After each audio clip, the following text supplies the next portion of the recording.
Okay, so what exactly is this Snana Purnima which is there?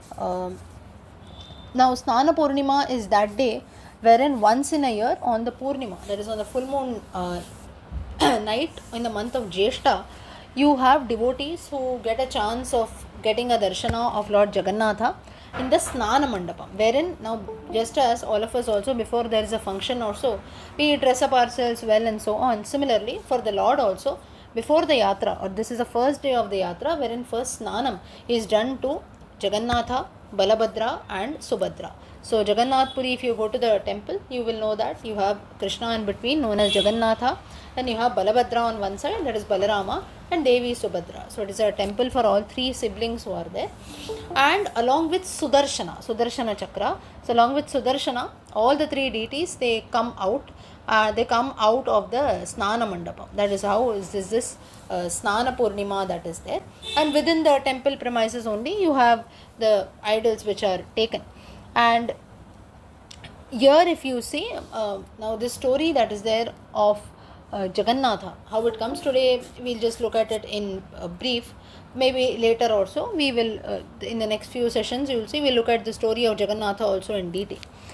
Now, the story of Jagannatha is, the Jagannatha, this Lord was in the form of, was a Lord who was described by a tribal community, and the Lord was being worshipped by, known as Neela Madhava. Neela Madhava was the name of the original Lord. So now Jagannatha is a form of Krishna Bhagavan only. Originally he was worshipped as Neela Madhava. And then later you have Jagannatha, Lord of the universe, or Lord Krishna. That name was given to Bhagavan, and the temple was installed by a king called Indradyumna. Now, how it so happened, what is the detailed story also, we look at that in the later sessions. But this reference comes in the Skanda Puranam, wherein you have this king Indradyumna. It seems that he was a great king ruling over the universe, but he didn't have any peace of mind. That's when he prays to the Lord and says that, now all this story happens in the Satya Yuga. Okay, it's not even Kali Yugam or something else. Satya Yugam only this incident takes place. That's when Indradyumna, he prays to Bhagavan, saying that everything I have in this world, all the riches, I'm blessed with everything, but still, if you see, there is no peace of mind at all. And this is something which is very important. Just as the same thing happened with Vyasacharya also. Vyasa wrote all the Puranas, he compiled the Vedas, everything was being done, but still, there was no peace of mind. That's when he was advised that you write the stories describing stories of the Lord, describing the Leelas of Krishna. That's how Srimad Bhagavatam was written.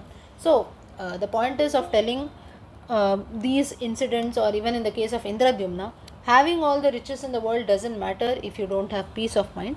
So, Bhakti and Shraddha is something which is very, very important. To have a peace of mind at night when we go to bed is something which is most crucial. So, Indradyumna also, he didn't have this peace of mind, and that's how the story goes, how he installed the deities. There was a great big log of wood which comes on the shores of Jagannatha. Using that, the idols were made, and that's how Jagannatha, Balabhadra and Subhadra, these idols were installed in Jagannath Puri. So this is the significance, how, what he does and so on. The detailed story we'll see later. So this is the story of Jagannatha and the significance of Snana Purnima, which this year in 2025 it is celebrated today, that is 11th June. Yeah. Okay. Now just to conclude, a devotee who was there, he asked a question. Now this is different from the Jagannatha story. A devotee who was there, he asks a question, or a random question comes to his mind, saying that in various avatars that the Lord takes, like he gives the example of two avatars, that is Rama Avataram and Krishna Avataram, wherein in some instances, if you see, especially in Krishna Avataram, was Krishna right or was Krishna wrong? That is, to the same person it is believed that the Lord gave different treatment also. Now what so? You take the Ramayanam reference, Ravana was enemy of Rama.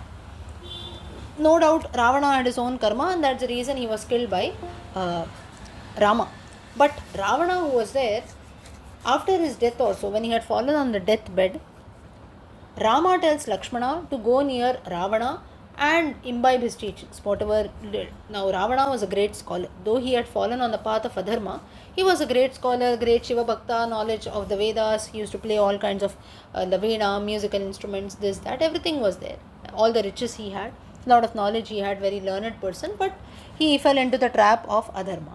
That's when you see Rama tells Lakshmana that you go and take the teachings from Ravana. That's when Lakshmana is surprised. First of all, he is your enemy, right? That Rama should not behave this way with, like, he should not tell someone to go and learn something from Ravana. Or you be on one side saying that, okay, if you think that Ravana is a great person, you should have not killed him at all. So there should be, this confusion should not be there. That's when Rama tells that to the same person, depending on his karma, actions will be given to him. Ravana did something wrong. From my end, I tried my best to persuade him. I gave him a lot of chances. But if nothing works, then adharma. I should fight for adharma. I should bring back my wife Sita. So for that reason, there was no other option. I had to kill Ravana. But at the same time, whatever good qualities are there in a person, that should never ever be forgotten. Therefore, in the case of Ravana, whatever good is there, you should definitely go and take.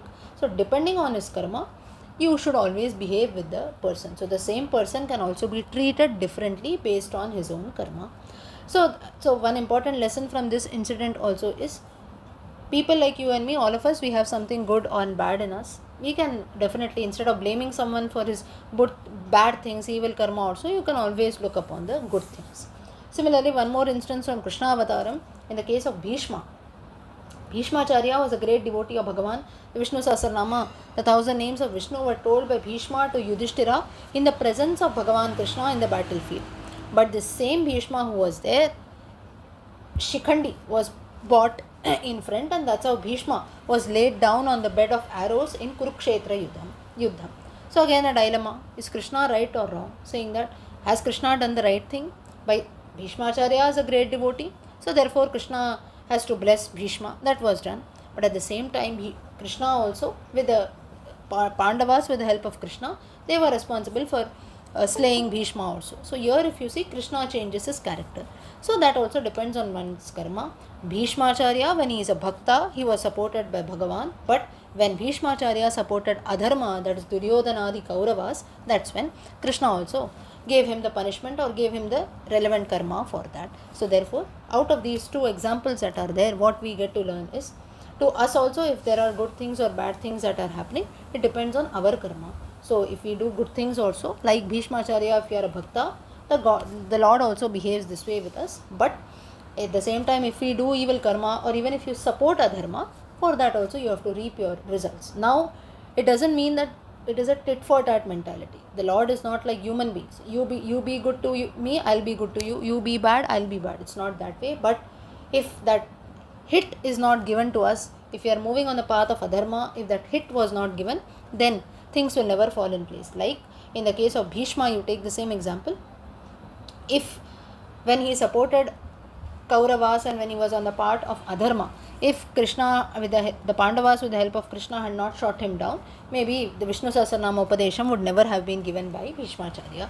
So whatever happens, everything happens for a reason. At times that one blow on our heads is also very much necessary, which Bhagavan ensures that he does. Yeah. So these are few incidents to be shared today. Snana Purnima, Jagannatha reference, and few things based on one's own karma.